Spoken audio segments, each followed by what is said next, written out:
मुझे बड़ी खुशी है कि अगर उन्होंने ये लकीर खींच दी है कि ये बयानिया जो है वो मरियम नवाज का बयानिया है, तो जो मरियम नवाज का बयानिया है वो पूरी कौम के ऊपर अयां है, वो पूरी कौम के सामने है। वो नवाज शरीफ का बयानिया है और वो जमहूरियत का बयानिया है, पाकिस्तान में जमहूरियत के फ़रोग़ का बयानिया है, वो आइन और कानून का बयानिया है। और मुझे खुशी है कि सफ़बंदी हो गई है, एक तरफ लकीर खिंच गई है और बड़ी वाज़ेह लकीर है। एक तरफ वो लोग खड़े हैं जो कुर्बानियाँ देकर अपने ऊपर मुश्किलात बर्दाश्त करके अवाम की खातिर, अवाम के हक़ के हुक्मरानी की खातिर, आइन और कानून की खातिर वो जिद्दोजहद कर रहे हैं और उसमें वो कोई भी कमज़ोरी दिखाने को तैयार नहीं है। उसमें वो जमाती और पर्सनल भी जो विक्टिमाइजेशन है वो बर्दाश्त करके वो अपने बयानिए पर डटे हैं। और दूसरी तरफ वो लोग हैं जो छोटे से छोटे फ़ायदे की खातिर अपने सारे असूल कुर्बान करके आइन और कानून का जो बयानिया है उसको पांव तले रोंद कर वो कुछ भी करने को तैयार हैं। तो मुझे बड़ी इस बात की खुशी है कि लकीर खिंच गई है और जो सफ़बंदी है वो हो गई है और अवाम ये पहचान गई है और लीडरान भी ये पहचान गए हैं कि किसका क्या बयानिया है और कौन कहाँ खड़ा है। मुझे खुशी है इस बात की। एक एक करके कर ले।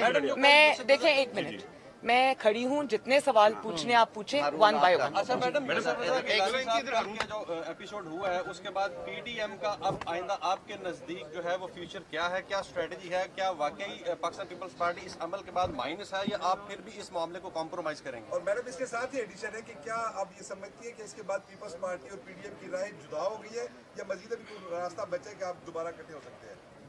मेरी कोशिश यही है कि पहले पीडीएम का, खुसूसन जो पीडीएम के प्रेसिडेंट हैं, सदर हैं मौलाना फजलुर रहमान साहब, उनका जो इसके ऊपर मौक़िफ़ है वो सामने आ जाए।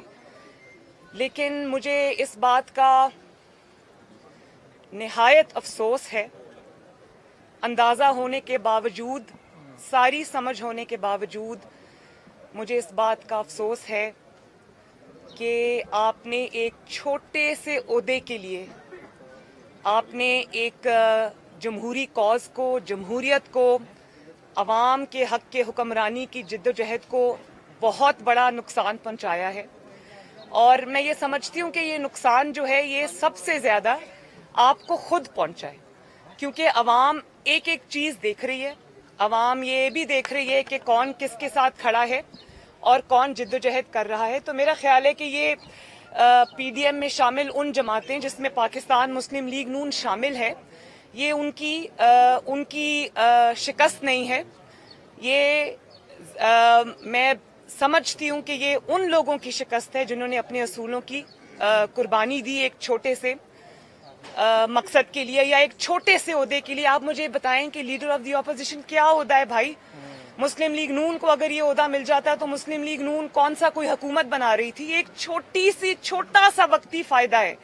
और मुझे अफसोस इस बात का है कि आपने इस छोटे से फायदे के लिए, एक छोटे से ओहदे के लिए आपने बाप से वोट ले लिए।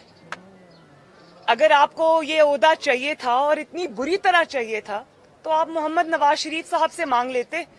उन्होंने आपको नेशनल असेंबली के अंदर यूसुफ रजा गिलानी साहब जब सेनेटर इलेक्ट हो रहे थे, अगर वो आपको अपनी जमात के 83 आउट ऑफ 83 वोट्स दे सकते हैं, अगर वो आपको जब आप सेनेट के चेयरमैन के इलेक्शन के लिए खड़े थे, अगर वो आपको अपने 17 के 17 सेनेटर्स के वोट दे सकते थे, तो अगर आप ये उनसे बात करते तो वो आपको ये दे देते।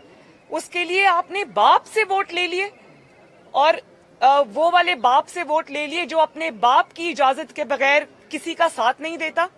ये मेरे साथ हमारे उम्मीदवार खड़े हैं, मुस्लिम लीग नून के जो ऑपोजिशन के उम्मीदवार थे, लीडर ऑफ द ऑपोजिशन के तारिर साहब, ये गवाह हैं इस बात के। इनको संजरानी साहब ने फोन किया 5-6 दिन पहले और उन्होंने कहा साईं बताइए अगर आपको जरूरत हो तो मैंने 3-4 वोट बाप पार्टी के रखे, मैं आपको दे दूंगा।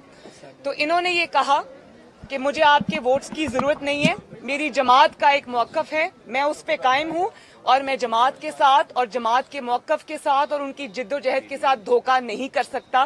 पीडीएम के फैसले के साथ मैं धोखा नहीं कर सकता। और पहली दफा मैंने ये देखा पाकिस्तान की 73 साल की हिस्ट्री में और दुनिया में शायद ये पहली मिसाल है कि लीडर ऑफ द ऑपोजिशन जो है वो हुकूमती अरकान जो है वो उसको इलेक्ट कर रहे हैं, बल्कि सिलेक्ट कर रहे हैं।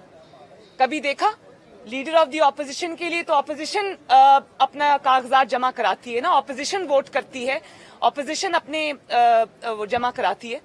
तो ऑपोजिशन तो पाकिस्तान मुस्लिम लीग नून है और JUIF है, बाकी जमातें हैं, उन्होंने तो मुस्लिम लीग नून के लिए वोट किया जैसा कि पीडीएम में डिसाइड हुआ था। तो ये पहली दफा देखा है कि लीडर ऑफ द ऑपोजिशन जो है वो हुकूमती अरकान, सरकारी अरकान से मिलके बन रहा है और फिर बाप के अरकान, यानी कि कुछ थोड़ा सा फसाद होता आपने बाप के अरकान से, और सब जानते हैं कि बाप अपने बाप के कहने में किसी को के बगैर किसी को वोट नहीं करता। बाप का जब हुक्म होता है तो वो हुकूमती बेंचेस के ऊपर जाके बैठ जाते हैं, बाप का जब हुक्म होता है तो वो ऑपोजिशन बेंचेस पे आके बैठ जाते हैं या इंडिपेंडेंट हो जाते हैं। तो अगर आप ये समझते हैं कि आवाम को, प्लीज एक सेकंड जी, मैं डिस्टर्ब हो रही हूँ आपके, और अगर आप ये समझते हैं कि आवाम को समझ नहीं आ रहा और आप ये कह देंगे कि वो इंडिपेंडेंट हैं, तो आप मेरा ख्याल है कि अपने आप को शायद धोखा दे रहे हो, आवाम को आप धोखा नहीं दे सकते। अगर आपने ताबेदारी करनी है, अगर आपने सिलेक्ट होना है, तो फिर आपको इमरान खान की पैरवी करनी चाहिए, जो बहुत ढिठाई से और बहुत यानी कि पूरी एक्सपोज होकर वो ताबेदारी करता है और बाप के अहकामात मानता है। फिर आधा तीतर और आधा बटेर और कभी ऑपोजिशन कभी हुकूमत, ये नहीं हो सकता। खुल के आपको इसको ओन करना चाहिए कि आपने बाप के अहकामात माने हैं, उसको तस्लीम किया है, उसको इस्तेमाल किया है। और आखिरी बात ये कि जब आपको अपनी अवामी कुव्वत पर एतमाद नहीं रहता, जब आप ये समझते हैं कि सवाए सिलेक्ट होने के अब आपके पास कोई रास्ता नहीं है, तो इसका मतलब है कि आप अपनी अवामी कुव्वत, वोट की कुव्वत आप खो चुके हैं। तो सफबंदी हो गई है, अवाम देख रही है। आप अब लाख कहें कि इंडिपेंडेंट हैं, उन्होंने हमें वोट दिया है, ये हुआ है वो हुआ है, ऐसा नहीं हुआ। आपको बाप के लोगों ने वोट दिया है, बाप के कहने पर वोट दिया है, और ये बात आपको तस्लीम करनी चाहिए। जी हारून साहब, ये बताइएगा कि अब ये बहुत खुलकर जो है दोनों पीडीएम के अंदर दरार सामने आई है, फ्यूचर आप समझते हैं कि अभी भी जमहूरियत को बचाने के लिए आपके कॉज को जो है